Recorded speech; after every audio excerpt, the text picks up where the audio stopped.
Readers, reviewers, countrymen, lend us your ears.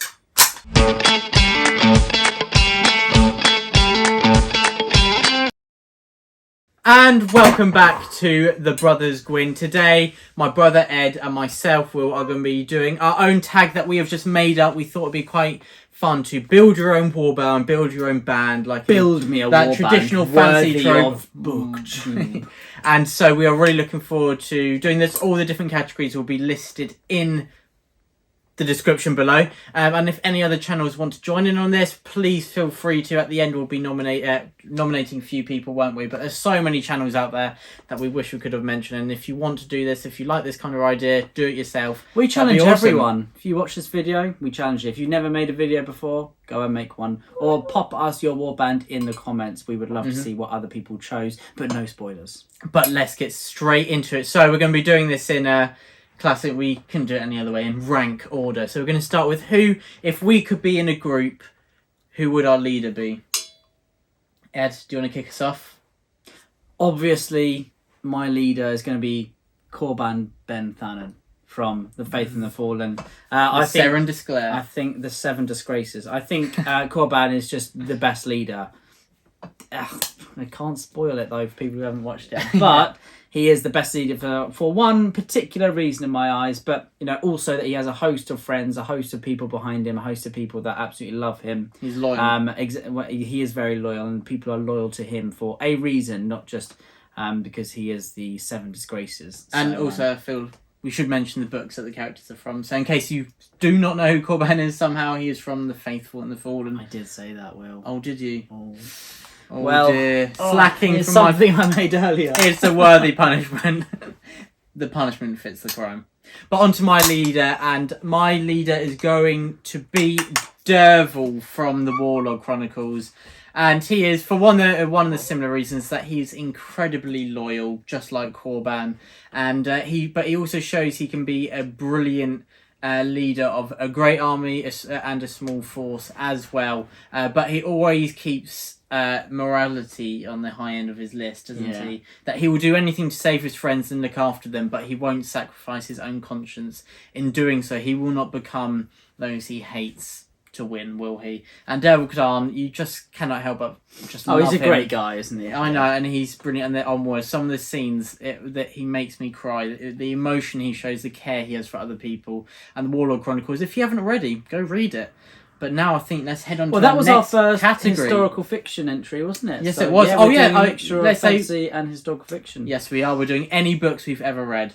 Quite a weird assortment of characters, I think we'll find. The next one is Councillor. Now, this was a tough one for me because there's just so many good ones out there, aren't there? And also so many bad ones. I chose a bit of maybe a controversial one, but I chose Tywin Lannister from A Song of Ice and Fire.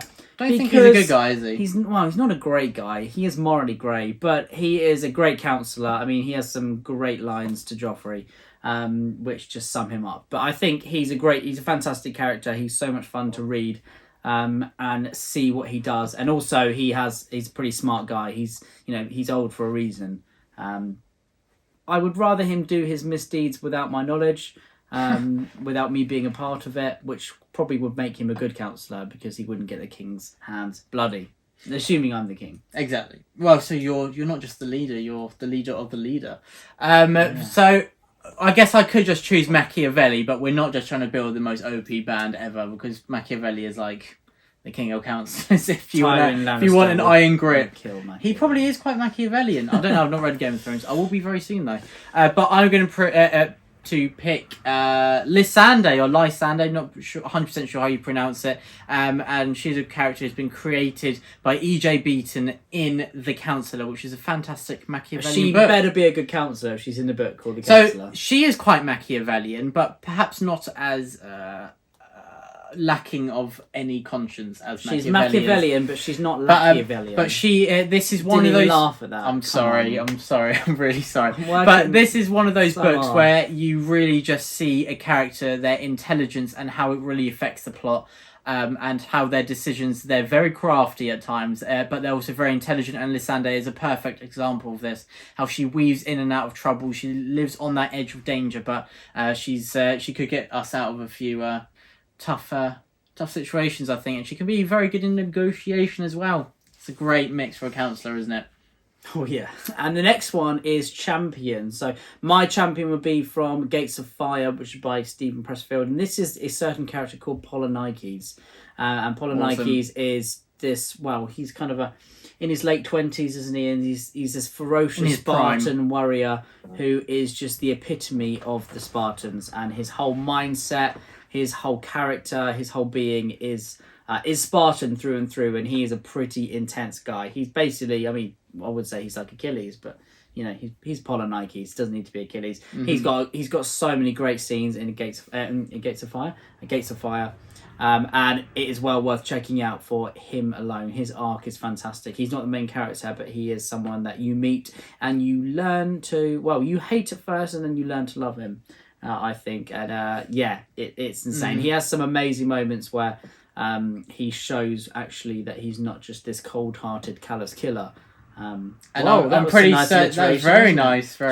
And I'm pretty certain no one would like to fight him. I was actually going to have him as my champion, but then I heard you name him, and there's so many characters we want on this list. I was like, well, I've got a perfect number 2 there, and that is going to be Orca. I chose from The Bloodsworn by Papa Gwynne. And Orca, we're not going to spoilers, so I can't say everything that makes her the champ, but she is pretty ferocious, and she will do anything, and I mean anything, to save those that she loves. And I don't think she really gets nervous. Really, she doesn't get affected by nerves, does she?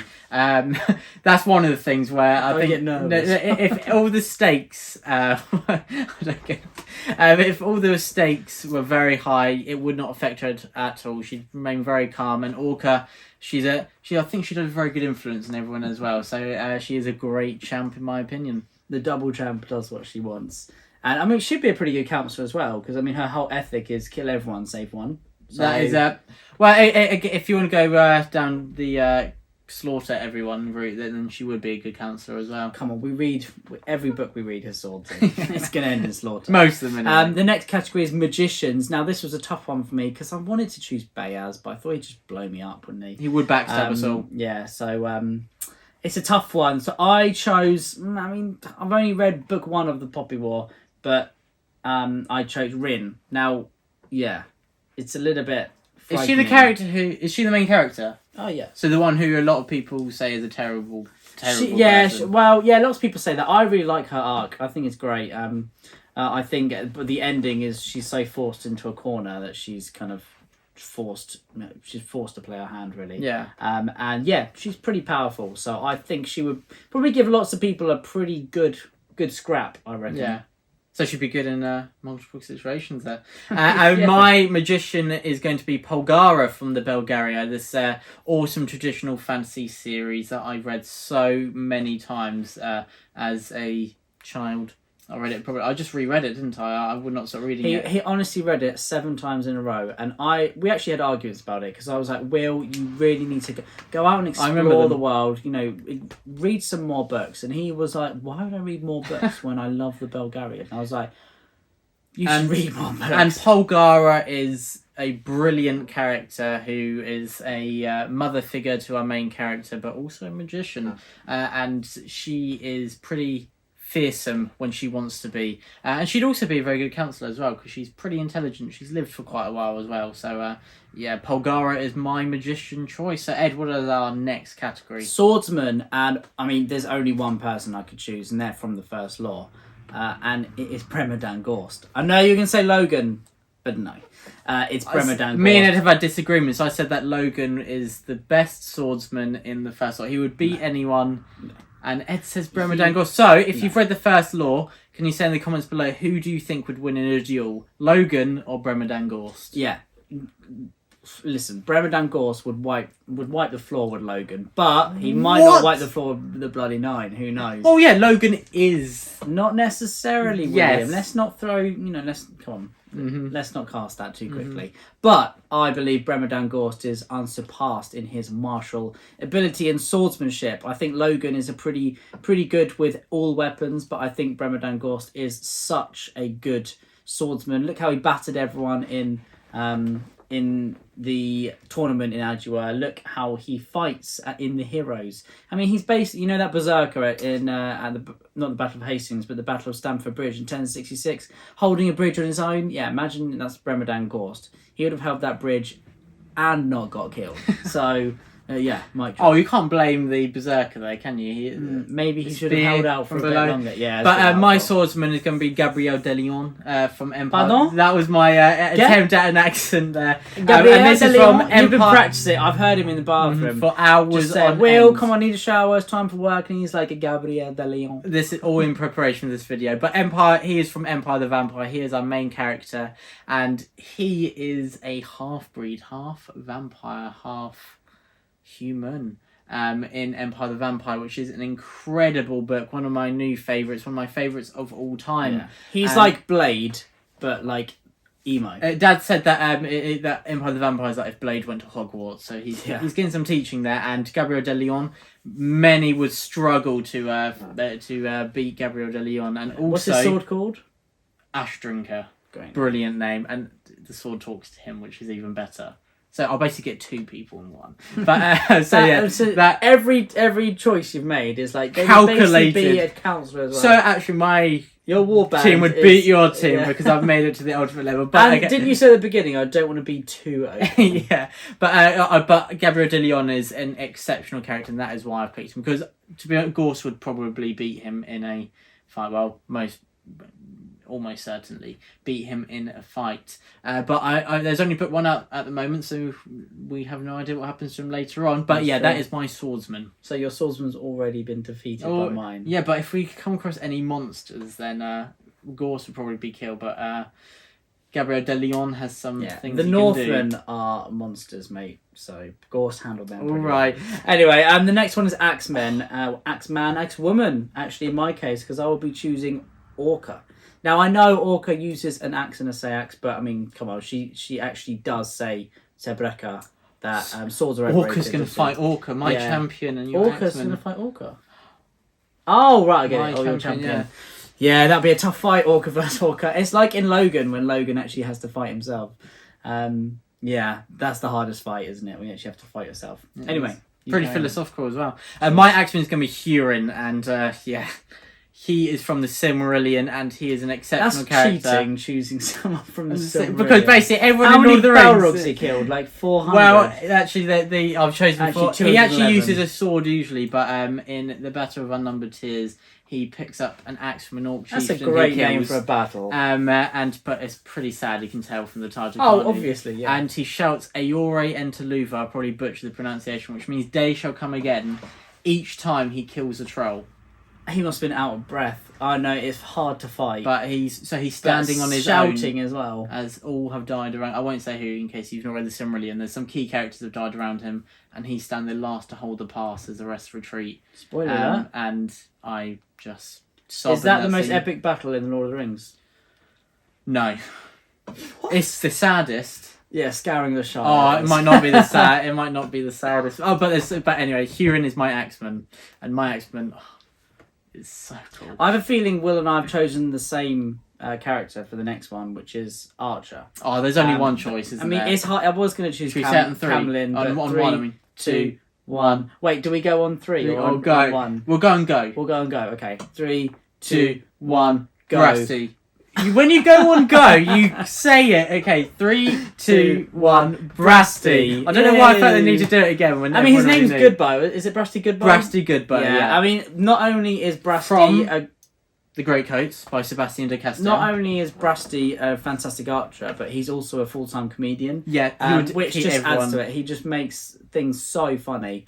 Is it him who says when you're fighting or when you're trying to panic a crowd, you need to shout something like "flying cats" and stuff like that? Yeah. And then Brasty, or was that just Falco? I can't remember. I think Falco's quite funny sometimes. Falco, he does do it, but I think it's Brasty says it earlier on. Brasty definitely says it, but Brasty has so many good lines, especially when he's talking to knights. That's so funny. It's brilliant. But yeah, so Brasty is a great shot, let alone a great comedian as well. So the next one for us, Will. Is it our last one? No, let's not. Yes. Don't be too hasty. This is Animal Companions. Yes.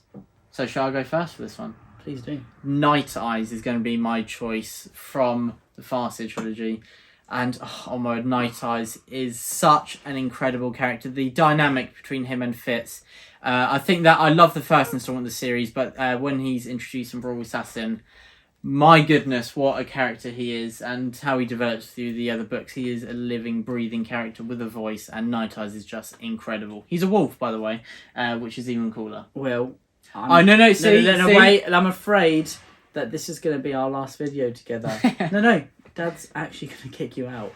because you haven't chosen Storm. But you told from me the you Faith and the chose Fallen. her, so... So, well, William, this is my warband and your warband, but you've betrayed Dad. Oh, stop it. You've betrayed Dada. No, I've not. Papa Gwynne. I've got Orca. It's alright, I'll go back to being the favourite. Yeah. Obviously, it's Storm, and Storm would eat Night Eyes within 3 heartbeats. Have you met Night Eyes? No, I've never met him. Don't need to, Will. Storm's all I need. don't It make was me a tough one. put I was myself tempted in to Storm. choose Kraft or Vesley, because I think Dad Vesley writes the counts as best animal companions. You're saying Vesley's an animal? Oh, she's a little cute bean. Tooth fairy. She's a tooth fairy. Oh, she is cute. She's isn't really she? cute. But anyway, Not when why she's did trying you to eat the choose Storm? teeth out of your mouth. Because Storm is just loyal. We all love dogs, don't we? And Storm she's been through so much with Corban. And And your leader is Corban. exactly. Very fitting. Cheers. Very fitting. And the last category, Bill, is Wildcard. So, my wild card is going to be Tau from The Rage of Dragons. Written by Evan Winter. I forgot what I was going to say there. Yeah, written by Evan Winter, and the sequel is The Fires of Vengeance in the series called The Burning, which is still ongoing. Good choice. I do I like Tau. love both those books. They are 2 of my favourite fantasy books of all time. Imagine Tau against Orca. That would be a fight I would Yeah, watch. I chose Tau as a wild card because he doesn't really fit into any of the other categories. Yeah. Because he's very unique, and the way I Animal can't say companion. I can't say it as a spoiler. Because how he becomes such a great warrior, because onwards That's fantastic. Very unique and original. Because idea. often in books you think, oh well, how is this person just suddenly just destroyed everyone when they've only been training for a few months? Yeah. But Tau, he really earns it, and the way it's done is exceptional. And he is a wild card. I don't think I want him as my champion because his pursuit of vengeance might take over all it'd be everything like else. But it'd be like Logan. But he's like a young storm- Logan, wouldn't it? Because he's like a storm of fury just Yeah, blazing through, yeah. isn't he? I think I might have chosen the only champion in the world, or no, the only wildcard in the world who could possibly defeat yours, but Who? it would be in a pretty brutal way, which Who? is Anton Chigurh from No Country for Oh, Old it Men wouldn't be attacking by normally, Cormac yeah. McCarthy. I had to get a Cormac McCarthy character in there, and I was thinking, do I choose Judge Holden, who is just too terrifying, or do I choose Anton Chigurh, who is just iconic? That scene, is it when he's in a... There's been a Crushers thing and he's limping, and it's at night, yeah. and he's got a massive gun in his got a hand, and he's just silenced walking shotgun. across Yeah. the street with 1 foot dragging. The thing that makes him... There's Just 2 no things that expression on make his Anton face. Chigurh so terrifying, because, I mean... He goes around trying I to know he what you goes can say around when there killing is. people, just like as if, just for anything. But danger. One thing that makes him so terrifying is number 1, his haircut. Yeah, I knew No you could geezer say walks that. around with that haircut intimidating people apart from Anton Chigurh. And number 2 is that, he walks around everywhere. He never runs. He's never run in his life.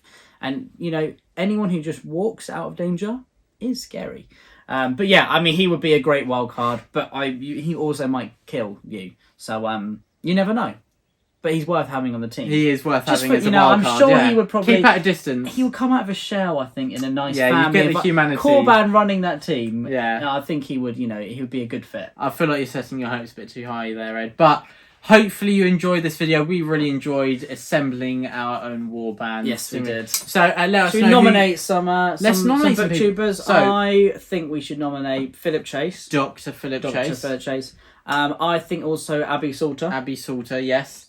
Mike Book Reviews and Book Reviews. Andrew's Wizardly Reads. Yeah, and that there's sounds so like many it. other booktube channels that we watch and love, but it would be about 15 channels if we went into them all. But anyone else who's watched this and enjoyed it, please do give this a go, and just tag us in, and then we can share it and all of that. We've really enjoyed making this tag, and those we have nominated, hopefully you enjoy it and give it a go as well. No worries if not, though. Yeah, Mike, we know that you don't really like tags too much, but we just couldn't resist. And we got some Faith in the Fallen action in there. Would love to hear your pick. Would you have any Stephen King characters? He would have to. Wildcard, Pennywise. But yeah, thank you so much for watching. Who would your warband be? Put them in the comments below. Any of these characters that you love, any who you think wouldn't be a good idea. But Ed, have you got anything to add? Truth and Courage from the Brothers Gwynne. The Brothers Gwynne.